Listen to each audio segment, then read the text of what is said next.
Salam jumpa kembali adik-adik pelajar Indonesia.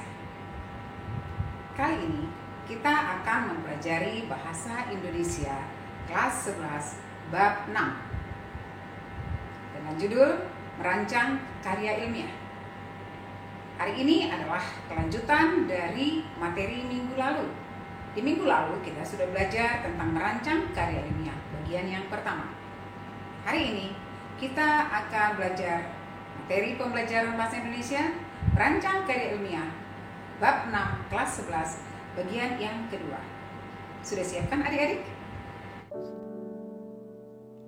Selamat bertemu kembali adik kelas 11. Kali ini kita masih di pelajaran bahasa Indonesia ya. Materi kita kali ini merupakan sambungan dari materi kita minggu lalu, yaitu bab 6 merancang karya ilmiah bagian yang kedua. Masih tetap semangat kan adik-adik? Kita langsung ke materi ya, karena minggu lalu kita sudah sampaikan KD dan indikatornya. Adapun ciri-ciri karya tulis ilmiah adalah 1. Reproduktif. Artinya, pembaca harus bisa langsung memahami konten dari karya ilmiah yang sedang dibacanya. Yang kedua, tidak ambigu. Sebuah karya ilmiah harus memberikan pemahaman yang secara detail, dikemas dengan bahasa yang tidak membingungkan serta mudah dipahami. 3. Tidak emotif. Maksudnya, karya tulis ilmiah memaparkan fakta yang didapatkan dari hasil analisis penelitian, bukan dari perasaan subjektif dari penulisnya. Keempat, penggunaan bahasa baku. Karya ilmiah wajib menggunakan bahasa baku. Bahasa baku dalam karya ilmiah ini meliputi setiap aspek penulisannya, mulai dari penulisan sumber, teori, hingga penulisan kesimpulan. Yang kelima, menggunakan kaidah keilmuan. Penulisan karya ilmiah harus menggunakan kaidah keilmuan atau istilah-istilah akademik dari bidang penelitian si penulis. Hal ini bertujuan untuk menunjukkan bahwa peneliti atau penulisnya memiliki kapabilitas pada bidang kajian yang dibahas dalam karya ilmiah. Penggunaan kaidah atau istilah ilmiah itu juga menjadi takaran seberapa ahli peneliti pada bidang keilmuannya. Keenam, bersifat dekoratif.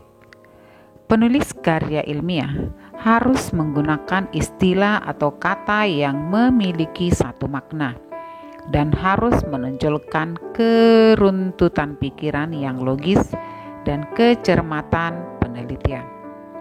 7. Terdapat kohesi. Maksudnya, karya ilmiah harus memiliki kesinambungan antar bagian dan babnya, tidak bertele-tele atau tepat sasaran. Sebuah karya ilmiah, setiap bagian atau babnya juga harus memiliki alur logika yang saling bersambung. 8. Bersifat objektif. Pada karya ilmiah harus terlihat fakta-fakta dan data-data dari hasil analisisnya. Jadi, tidak memiliki kecondongan subjektivitas. 9. Menggunakan kalimat efektif. Dan penulisan karya ilmiah harus menggunakan karya ilmiah efektif. Penggunaan kalimat efektif ini harus berkaitan dengan semua ciri yang sudah dibahas sebelumnya. Adik-adik, selanjutnya kita sampai pada langkah awal merancang karya ilmiah. Yang pertama, cari dan tentukan topik.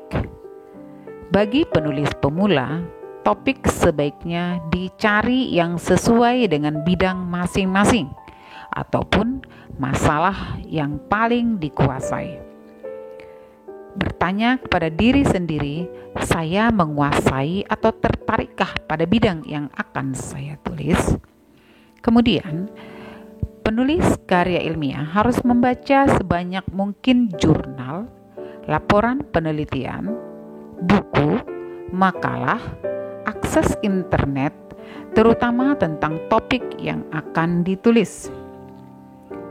Selanjutnya adalah diskusi dengan teman sejawat yang paham dengan topik yang akan diteliti, ditulis, dan melakukan seminar tentang topik yang diteliti. Selanjutnya adalah cermati bagaimana isi tulisan-tulisan yang dibaca, diantaranya menyangkut gagasan, pengembangan, dan pengorganisasian gagasan, bahasa, dan lain-lain yang berhubungan dengan topik yang akan ditulis. Langkah awal pembuatan karya ilmiah meliputi: yang pertama, sekali-kali bagi penulis pemula, ada baiknya mencermati tulisan pengarang yang karangannya baik untuk dipelajari. Selanjutnya adalah cermati hal-hal berikut. 1. Pengembangan gagasan. 2. Pengembangan alinea. 3. Perujukan acuan. 4. Pengarang yang dirujuk. 5. Peramuan berbagai gagasan dari berbagai sumber. 6. Sikap pengarang. 7. Style dan ejaan dan lain-lain. Jangan lupa, dengan rajin berlatih menulis, pada akhirnya penulis akan menemukan dirinya sendiri. Perlu waktu dan mau menulis secara terus-menerus atau berkala untuk membuat nantinya terampil menulis karya ilmiah. Sekarang kita sampai pada macam-macam karangan atau laporan ilmiah. Yang pertama disebut dengan artikel ilmiah populer, kedua kertas kerja, yang ketiga paper, yang keempat makalah, 5 skripsi, 6 tesis, 7 disertasi. Sekarang kita rinci satu-satu ya adik-adik. Karya ilmiah yang pertama disebut dengan artikel ilmiah. Artikel ilmiah adalah tulisan yang berisi pendapat subjektif penulisnya tentang suatu masalah atau peristiwa. Artikel ilmiah sering disebut juga karya tulis yang dirancang untuk dimuat dalam jurnal atau buku kumpulan artikel yang ditulis dengan tata cara ilmiah dan mengikuti pedoman atau konvensi ilmiah yang telah disepakati. Artikel ilmiah diangkat dari hasil penelitian, pemikiran dan kajian pustaka atau hasil pengembangan proyek. Yang kedua, kertas kerja. Kertas kerja disebut juga dengan work paper. Pada prinsipnya sama dengan makalah, namun dibuat dengan analisis lebih dalam dan tajam dan dipresentasikan pada seminar atau loka karya yang biasanya dihadiri oleh ilmuwan. Kertas kerja itu menjadi acuan untuk tujuan tertentu dan bisa diterima atau dimentahkan oleh forum ilmiah. 3. Paper. Paper adalah sebutan khusus untuk makalah di kalangan akademisi atau mahasiswa dalam kaitannya dengan pembelajaran dan pendidikannya sebelum menyelesaikan jenjang studi diploma, S1, S2, atau S3. Sistematika penulisannya sama dengan artikel atau makalah, tergantung panduan yang berlaku di perguruan tinggi masing-masing. Maksudnya, dimungkinkan untuk paper berbeda di Universitas A dan di Universitas B dan seterusnya, karena terkadang masing-masing perguruan tinggi memiliki ciri khasnya tersendiri dalam format pembuatan paper. Yang keempat, makalah. Makalah adalah karya tulis ilmiah yang menyajikan suatu masalah yang pembahasannya berdasarkan data di lapangan yang bersifat empiris objektif. Makalah biasanya disajikan dalam sebuah seminar atau dipresentasikan di kelas. Makalah sering disebut dengan tugas perkuliahan. Yang kelima, skripsi. Skripsi adalah karya tulis ilmiah mahasiswa untuk menyelesaikan jenjang studi S1. Skripsi berisi tulisan sistematis yang mengemukakan pendapat penulis berdasarkan pendapat atau teori orang lain. Pendapat yang diajukan harus didukung oleh data dan fakta empiris objektif, baik berdasarkan penelitian langsung atau observasi lapangan atau percobaan di laboratorium. Juga diperlukan sumbangan material berupa temuan baru dalam segi tata kerja, dalil-dalil atau hukum tertentu tentang salah satu aspek atau lebih di bidang spesialisasinya. 6. Tesis. Tesis adalah karya tulis ilmiah mahasiswa untuk menyelesaikan jenjang S2 atau pasca sarjana yang sifatnya lebih mendalam dibandingkan dengan skripsi.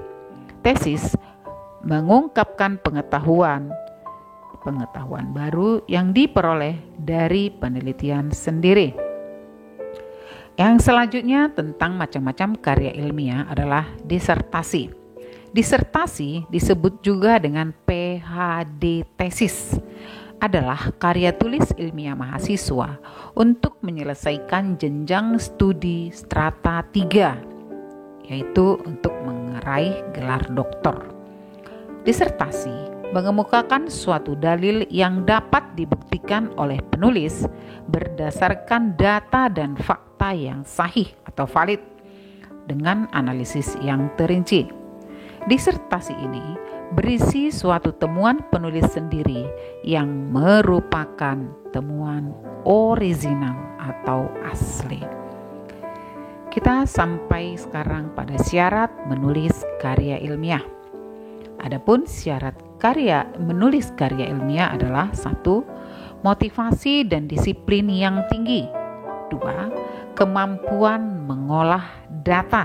Data di sini maksudnya adalah data yang diperoleh dari hasil penelitian.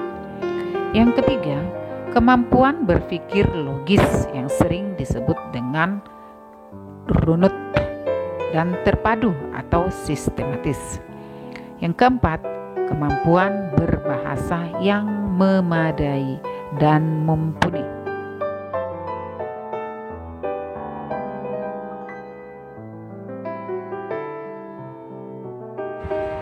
Adik-adik, demikianlah pembelajaran bahasa Indonesia kita kali ini.